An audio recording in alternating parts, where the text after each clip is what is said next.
Now, to help us get a better understanding of the roots of radical terrorism, I'm going to bring in two experts on the subject. From Washington is CBS News security consultant Frank Cilluffo. He is the director of Center and Cyber and Homeland Security at George Washington University. Also in Washington is Jasmine El-Gamal. She's a senior fellow at the Atlantic Council. Thank you both for being with us. We appreciate it.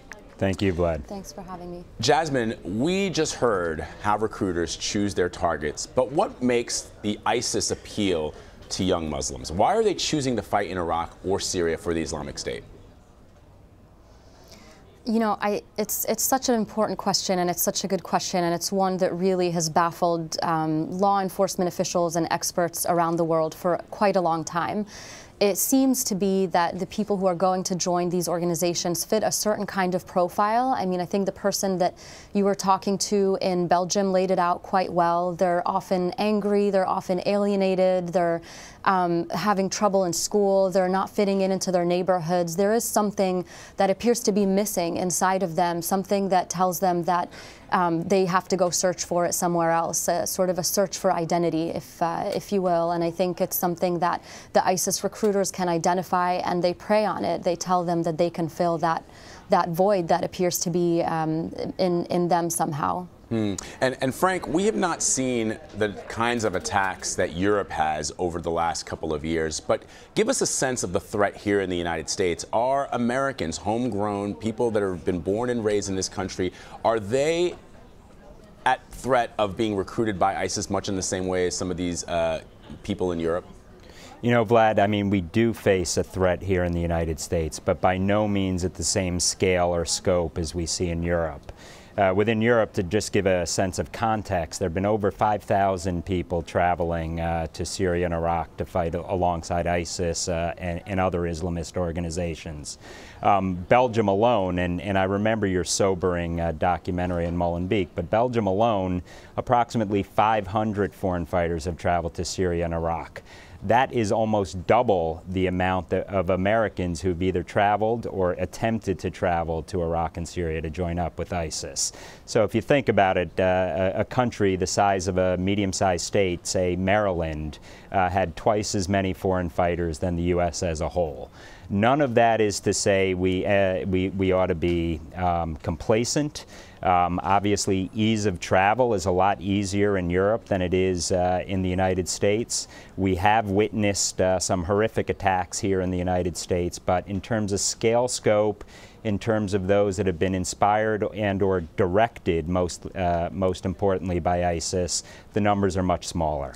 And I want to address this question to both of you. I wonder if part of the reason we in the United States haven't seen those same issues as the European countries have is because we don't really have these neighborhoods. I mean, there may exist some, but generally people who come here to the United States from other countries are fairly well assimilated. I mean, they go to, Olive Garden and they shop at Walmart and they go to Target, and it seems as if they're a little bit more integrated into mainstream American society, whereas in Molenbeek or in Saint-Denis outside of Paris, you have these neighborhoods, they're essentially ghettos, where large groups of people of North African descent, or in some cases from West Africa and from the Middle East, all live, they all are there. It's a very closed off community. I wonder if I have the right take on that. Frank, I'll start with you.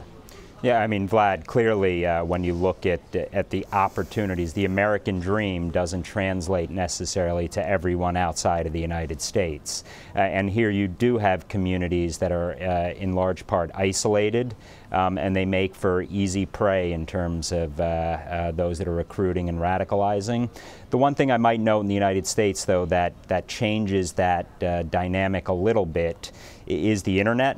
And the Internet here knows no borders. It is in large part a safe haven for jihadists and others who are recruiting and radicalizing. But all things said and done, most who join up with terrorist organizations, they say terrorism is a team sport. it's social networks, and clearly they've got a deeper pool to prey upon in Europe. Yeah, and Jasmine, you know, when I was in Paris, I remember I was in Saint-Denis, and I was standing there with some young men from who were of Malian descent. They were all born in France. Their parents came to France from Mali. And I remember we looked across from where we were standing in an apartment building at the Eiffel Tower. And for them, they told me that the Eiffel Tower, it seemed as if it was thousands of miles away, not just, you know, a couple of miles away, in the sense that that's how isolated they felt from the Paris that tourists know and from the Paris that the Parisians live in. And I wonder if that's part of it.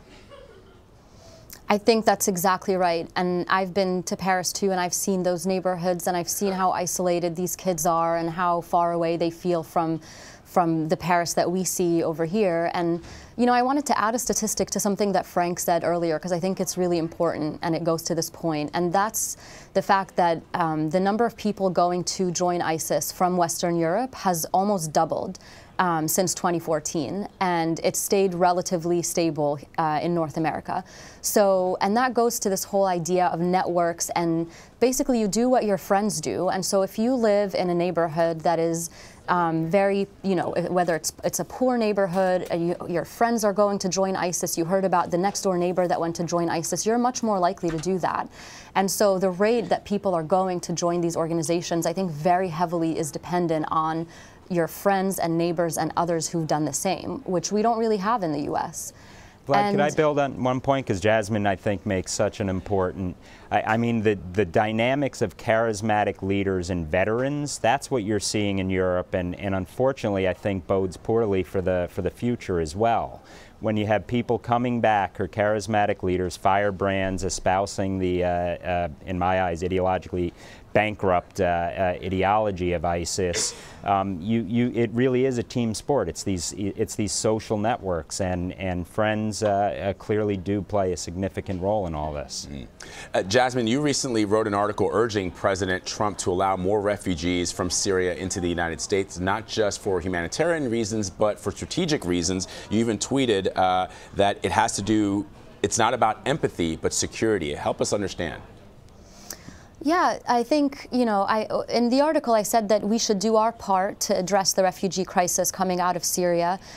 That includes taking more refugees in. That's not the only thing that we should be doing, but we should definitely be taking more in. And the reason is, to me, it's very clear. So I was in Europe last year filming a documentary in Greece on the Syrian refugees there, and in particular following one little boy who's 6 years old, who had traveled in a rubber boat, like we've seen in the news, from Turkey to Greece, and they were waiting to go to Germany.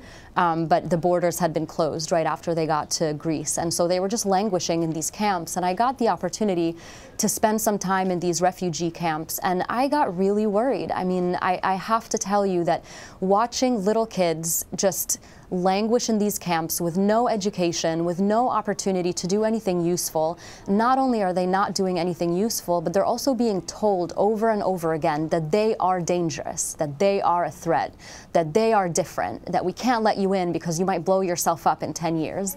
That has an incredibly damaging and lasting effect on the psyche of a young boy or a young girl.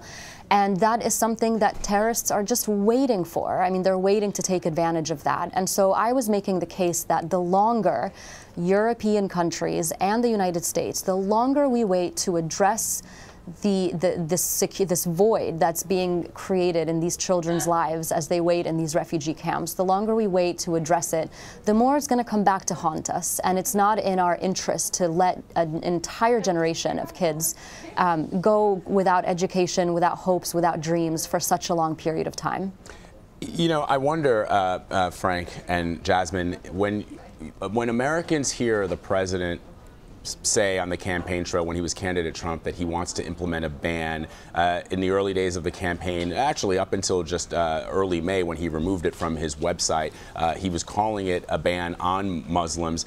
But how do we, if you're an analyst, if you are somebody who's very well versed in the statistics on terrorism, how do you convince Americans who might be afraid that the threat of a terrorist attack comes from refugees? How do you help people understand that, yes, that is a possibility, but there's also a possibility of homegrown terror, and what the statistics are that prove that we shouldn't be living in fear of refugees coming to this country? You know, Vlad, I mean, I'll take a first crack at that. I think the greatest solution and answer to all of this is transparency, is just to roll out the facts. I think you underscored a point that there is a vulnerability, and a legitimate vulnerability, but not necessarily at the scale and scope it's been discussed. So I think that we're kind of, in the past, we didn't want to acknowledge a threat. Now we are maybe overstepping. Obviously, the answer's somewhere in between. And all things said and done, I think facts, numbers, and figures would be the best way to address some of these challenges. And, well, yeah, and Jasmine, I mean, we heard the Secretary of Homeland Security, John Kelly, say that the U.S. has unique vulnerabilities because we are an open and free society. Do you agree with that? Absolutely, I agree with that. I think Secretary Kelly laid out the challenges very well. He talked about the fact that we have to be perfect. Our success rate has to be 100%, and that's a really, really difficult standard to reach. You know, all it takes is one terrorist attack for critics and for people who are afraid to say that we shouldn't be letting refugees in. But I want to state a couple of things. First of all, I will disagree with Frank on this a bit, because the problem is that facts and statistics don't really get to the heart of the issue, which is fear of the unknown. So, you know, people like Frank and myself, we have all the statistics. I can tell you that there have been 0 attacks by Syrian refugees in the United States. 0. But that doesn't make someone feel better, because in their answer is, well, what if what if it happens in the future? You can't negate a negative, and you can't make someone feel better by giving them a statistic, because they're always going to say, so what? And so I see the challenge is twofold. One is actual law enforcement and actually keeping Americans safe and preventing a terrorist attack, which Secretary Kelly laid out, and which I think our law enforcement officers are just doing an incredible job at. The second challenge is actually getting people to understand that there will always be risks. I mean, the risks are not necessarily coming from refugees. They could be coming from someone who lives here, and that doesn't necessarily need to be someone Muslim who lives here. I mean, the attacks by Muslims in the last few years are less than 5. I think it's maybe 3. Compared to attacks by non-Muslims on other Americans, which if you include, gun violence, happens on an almost daily basis.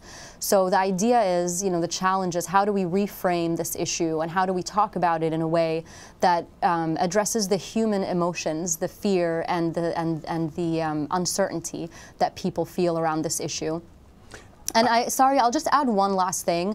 The U.S. is very different from Europe when it comes to this. The U.S., and I mentioned this in my article about the refugee issue, we choose who comes here. We don't have people walking in and saying we would like to seek asylum, at least not people from the Middle East. We have an ocean to protect us from that. And so it is quite different than it is in Europe. The threat is a little bit different because we have so much control over who comes into our country. So let's talk about that, because following the November 2015 attacks in Paris, I reported from France. I want to play a little bit of that and talk about it. There's some people who want to know if there are people in the neighborhood, in the community, who say to you or to anybody that they understand why someone would become radicalized in France. Is there? There is difference between understanding and be with, you can understand the situation why someone become a jihadist. You can understand that. You can understand. If you look at the situation of people, you understand the path that they have made to become a terrorist or whatever you call. Is KKK Christianity? Is Daesh Wahhabism, Salafism, Islam? No. So why do you ask to people to apologize. No, they're not the problem. The problem is bigger than this. Peut-être quelqu'un qui est né ici comme vous, qui se sent à la base français, mais qui décide un jour à l'autre de rentrer au Syrie ou bien rentrer n'importe où pour faire des attentats. Tu comprends ça ou non? Franchement, je comprends pas. Ils ont mal compris le livre. So it's interesting, Frank and Jasmine, many people have used what they've seen in Europe, the attacks that have happened in Europe, as a way to put forth policies and ideas here in this country by saying, look what's going on in Europe, look what's going on in France or in the UK or in Sweden. We don't want that happening in the United States. But what I discovered through my reporting is the situations that have led to the number of young men leaving those countries, in many cases the countries that they were born in, and traveling abroad, are very, very different than the issues that are facing us here in the U.S., Jasmine. That's exactly right. I mean, we talked about it a little bit before in the beginning of the segment, but we don't have areas, you know, ghettoized areas, for lack of a better word, where people feel alienated, where they feel un-American. I mean, we do a really good job in this country, despite certain campaign rhetoric in the last 2 years, of making people feel American, making people feel welcome. My family's Muslim. I was born in the United States. I grew up, and I never for a minute felt that I was different. I was never told that I was different. One thing that I worry about for the U.S. now is that that might be changing a little bit, but I think by and large we do a really good job as a country of being inclusive, and I think that separates us from Europe quite a bit. Frank?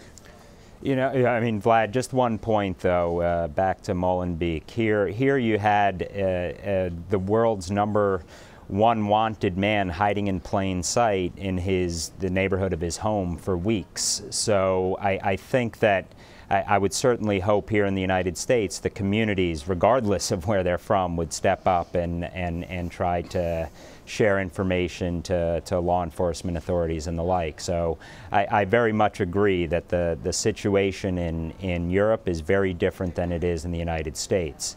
Right after or shortly after the attacks in Paris of 2015, I hosted Bernard Cazeneuve, who went on to become Prime Minister, but was Minister of Interior at the time, and they were. I mean, the French have among the best security services in the world, maybe not at the same par as the United States and UK, but very close. And they just didn't have the capacity and the numbers to be able to address this, and they were saying they were not getting the support from the communities that they needed. You know, President Trump has decided that he is going to start calling terrorists losers. I want to get your take on this, Jasmine and Frank. I know, Jasmine, you've tweeted about this. Is this a good idea? I don't think it's a bad idea, honestly. I think it's been very interesting to see President Trump's reaction to this after his Saudi trip. You'll remember that at a certain point last year there was an attack right outside the Louvre, maybe in Paris, and President Trump tweeted something like, you know, wake up America, or wake up Europe, we're not going to let this happen here. His reaction after this was very, very different, and I wonder if his trip to Saudi Arabia, where he actually got to meet all of these Muslim leaders and talk about these issues, made him realize that this isn't about Islam, that this isn't about Islamic terrorism and what he used to call it before. It really is about a bunch of people who are losers, who are ostracized from society, who are just different, and those people can be anywhere. They can be of any religion, and they could be of any origin, and I think it's been helpful to see his shift in rhetoric after his trip to Saudi Arabia. Yeah, Frank, I mean, it's interesting, you know, some people have criticized the president for using that term. Others have said, though, that, look, in the mind of President Trump, being a loser is the worst thing you could possibly be. For him, it's all about winning, it's all about victory, it's all about success, and calling somebody a loser, as opposed to calling them a monster, which he did reference in that speech. He said, I'm not going to call them monsters, because if you call them monsters, well, whoever is behind these attacks, whether it's ISIS or another terrorist group, is going to be happy that people feel as if they are under attack by some kind of monstrous entity. You know, I mean, that's spot on. And I also think that the last thing you want to do is make these people feel like they're warriors and that they're in fact comparable to the U.S. or other actors. The acts themselves are atrocities, monstrous, barbaric, but the narrative does matter in all this. So I've advocated for years that we should focus on the victims, not the so-called martyrs or perpetrators of these attacks. And every time they're going out there calling themselves warriors, you should have images of the women, the children, the elderly, and all those who've lost their lives at the hands of those that are espousing a ideologically bankrupt narrative. By choosing to follow that bankrupt ideology, that bankrupt narrative, and in going to fight for the Islamic State, is that a way for some of these young men who are disaffected to feel as if their status in life will somehow be elevated? Of course. I mean, that's a huge part of it, and that's also why I think calling them losers, it's not only helpful, it's accurate. But ISIS wants to show its recruiters or vulnerable youth that it's winning. And they do that by showing videos of them doing really cool things in their minds, like holding weapons and clearing hurdles and looking really tough. And so the more we can show that they're not, the more we can talk about the fact that they are losing. They're losing territory in Iraq and Syria. They're losing public support. They're losing, you know, all of these things. Just focus on what they're losing. Then maybe the people who are attracted to their message won't feel so attracted after all. This has been a fascinating discussion. It's certainly been eye-opening for me. I hope it has been as well for our audience. I want to thank Frank Cilluffo, Director of the Center for Cyber and Homeland Security, and Jasmine El-Gamal of the Atlantic Council. Thank you both so much for your time. Sadly, it feels like we're talking about this all too often. My hope is that we don't have to do more of these segments because these attacks will be on the decline. Thank you both. Thank you.